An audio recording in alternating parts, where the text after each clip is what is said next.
perkenalkan, selamat hari semua. Saya menyambung berkenaan dengan 3 topik, yaitu pemain nobak, pantang larang dengan adab. Pemain nobak ini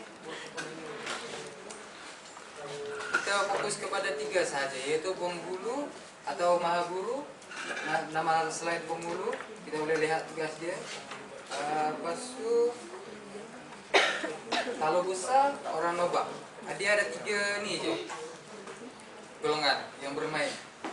Untuk saya mahaguru itu kita boleh tengok dia punya bidang tugas, bertanggung jawab untuk melatih pemain baru, mengatur jadwal peraturan yang perlu diikuti, menjadi orang perantaraan antara sultan, memastikan keadaan alat musik sentiasa dalam keadaan elok, dan bertanggung jawab untuk menyediakan motif pembuatan obat tersebut secara keseluruhan.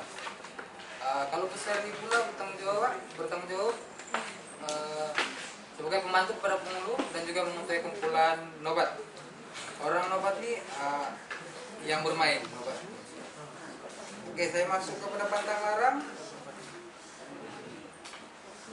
Yang pertama, siapa yang melanggar pantang larang nobat dipercaya akan menerima bala atau bencana. Antara pantang larang yang masih kuat dipegang, yakni alat seperti alat musik nobat tidak boleh dikesana oleh siapa, dan kedudukannya mestilah tetap dan tidak boleh diubah ke hati. Benar berlaku. Yang melanggar pantang larang ini ada maklumat. Boleh tak berlaku? Jadi benda ni ke istana kan, jadi tak selalu main. So dia dikawal. Pada dia tu masa permainan, masa dimainkan pun atas titah sultan. Jadi orang-orang luar tidak ada benarkan masuk. Maknanya tak pernah berlaku. Oke, seterusnya sekiranya instrumen itu atau alat disusun untuk persembahkan, tidak boleh ada seseorang pun yang melintasi di hadapannya. Dia macam menghormati alat itu. Melintasi lalu depan ke melangkah.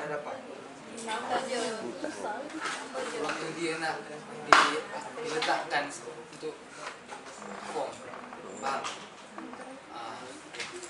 Guru merupakan alat penunjuk dan mesti dihormati. Jika ada kurang tertib, mereka akan menerima balasannya. Itu menurut kepercayaan. Alat-alat nobat tidak boleh dimainkan di pesta-pesta atau tamasya lain. Itu sudah maklum. Orang nobat tidak dibenarkan mengajar semua lagu yang diketahui kepada keturunannya. Terusnya, siapapun tidak dibenarkan menyentuh alat musik seperti yang kita orang buat kajian memang tak boleh sentuh pun, cuma boleh lihat saja. Semasa akan dimainkan, pemain nobat mestilah mengikut jalannya ke tempat letak alat-alat itu sebelum dibenarkan duduk. Lihat bagaimana tertibnya permainan nobat nih. Ya, satu dikena ikut. Yang menariknya, siapapun tidak dibenarkan melihat permukaan bawah gendang nahara, karena ia dipercaya dibuat daripada kulit perempuan mengandung. Perempuan mengandung. Kulit perempuan mengandung. Dapat daripada mana? Bantu hidup tak? Saya dapat daripada sumber di Perak ataupun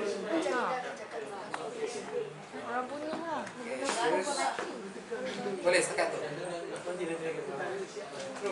Oke, seterusnya kedudukan alat nobat mestilah tetap dan kedudukan nahara dari terbiar. Dan seterusnya yang lain kita lihat, semua pemain nobat mestilah mengikuti peraturan, dan musik nobat selalu diturunkan kepada anak lelaki sahaja. Dan memang lelaki saja yang bermain musik ini, perempuan tak ada. Oke, apabila ayah atau pemain hendak berhenti dari pemain nobat, dia mestilah melatih anaknya. Dia mesti melatih anaknya untuk menggantikan tempatnya. Tapi sebelum itu, ayahnya mesti menyediakan nasi kunyit dan dikemenyankan. Itu antara dia punya macam pacing. Dia punya. Oke. Kemudian si anak perlu memakan sekepal nasi kunyit sebelum mula bermain pula. Situ. semasa bermain obat, para pemain mestilah memakai pakaian resmi berwarna hitam.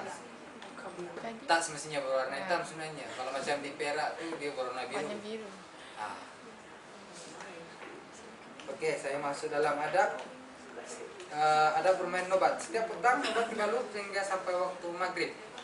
Antara aturannya ialah pada saat pertama, paham tak? Yang bukan muslim, softnya apa? Soft. Soft yang bukan muslim. Muslim, paham? Boleh kan? Dia bukan dekat cermin ketel tu atau apa-apa makanan. Dia soft ni macam arisan. Line, one line, first line, second line, third line, Section. section. Lama nobat di Palu ialah selama 32 tiupan nafirinya. Nafirinya itu sebagai Terus. yang utama, yang memulakan dan juga apabila diakhiri di mana satu tempat gendang nara yang akan mengakhiri. Kalau macam Mak Yung, dia akan diakhiri oleh gong kan. Tapi dia diakhiri oleh gendang negara.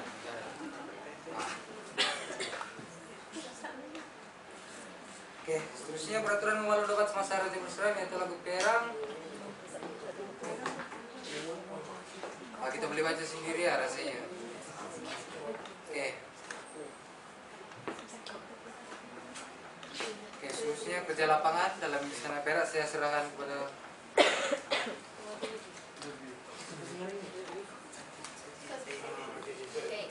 Yang tadi kita bincangkan ialah fakta